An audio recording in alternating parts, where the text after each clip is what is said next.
savez comment ça se passe. Parce que autant de millions, il n'y a pas de il prenait beaucoup d'argent. Il était vraiment riche. Jésus est à la recherche de fils et de filles de Dieu. Il est passé exprès sur les chemins, sachant qu'il va rencontrer Zachée quelque part là, parce qu'il est venu pour lui. Il n'était pas venu pour tous ces gens-là. Il est venu pour un fils d'Abraham qui s'appelle Zachée. Il arrive au niveau où Zachée était monté sur l'arbre, il lève les yeux, il descend. Descend Zachée, car aujourd'hui, le salut est entré dans ta maison. Donc Jésus avait pris la clé, il a ouvert, il a fait sortir Zachée de collecter des pots de voleurs à un fils de Dieu, et Zachée, ces jours-là, était sauvé. Amen. Donc, il nous cherche, il cherche chacun de nous.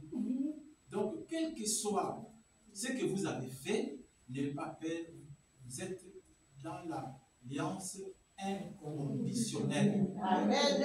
Jésus-Christ nous a sauvés, il a tout accompli à la croix. Il a payé les prix de tout ce que nous avons fait. Il ne faut pas croire que ce qu'il est l'eau, tu fais quelque chose, je ne sais pas quoi, tu te dis que c'est fini pour moi. Non, il a fait une fois pour toutes. Il ne peut pas faire des sacrifices.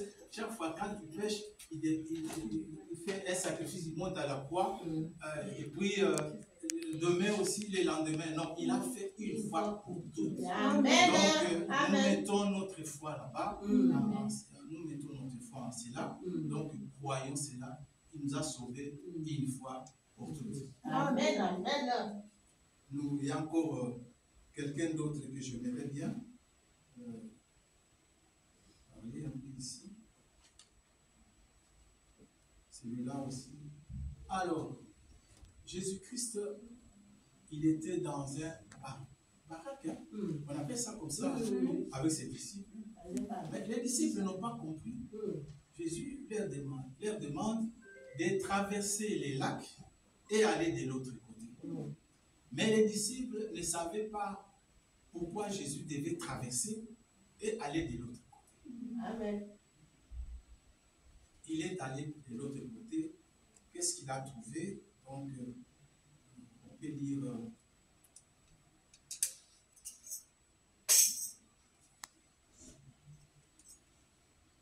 le fou de Gadara. Voilà, c'était le fou de Gadara. Il est allé pour chercher un autre fils d'Abraham. Il s'appelait fou de Gadara. Lié. Nous avons lu notre écriture ici dans livre 13-16. Vous verrez que cette femme qui est une fille d'Abraham,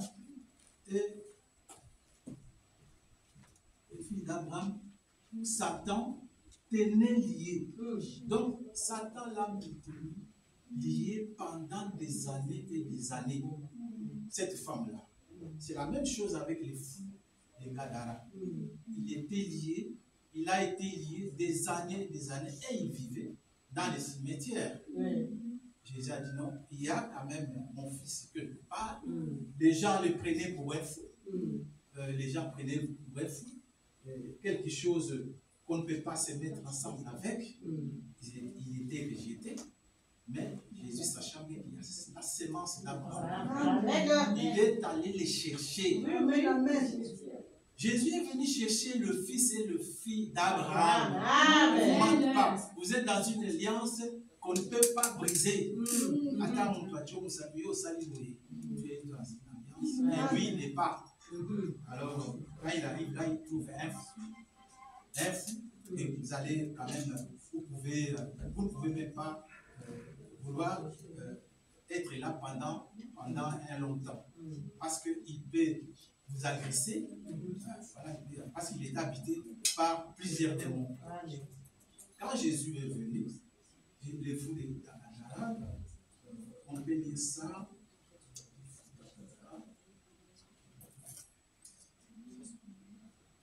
Voilà. Dans Matthieu 8, vous pouvez lire dans Matthieu 8, verset 28 à 34. L'histoire du fou d'Agada. 8, 28 à 34. Lorsqu'il vit l'autre bord, dans le pays des Gadariens, des démoniaques sortant de l'esprit vira au-devant de lui. Ils étaient si furieux que personne n'osait passer par là. Et voici, ils s'écrièrent, qu'y a-t-il entre nous et toi, fils de Dieu? Es-tu venu ici pour nous tourmenter? Avant le temps, il y avait loin d'eux un grand troupeau de poussons qui passaient. Les démons priaient Jésus, disant, si tu nous chasses avant nous dans ce troupeau de poussons. Il leur dit, allez, ils sortirent et entrant dans le troupeau. Et voici tous les troupeaux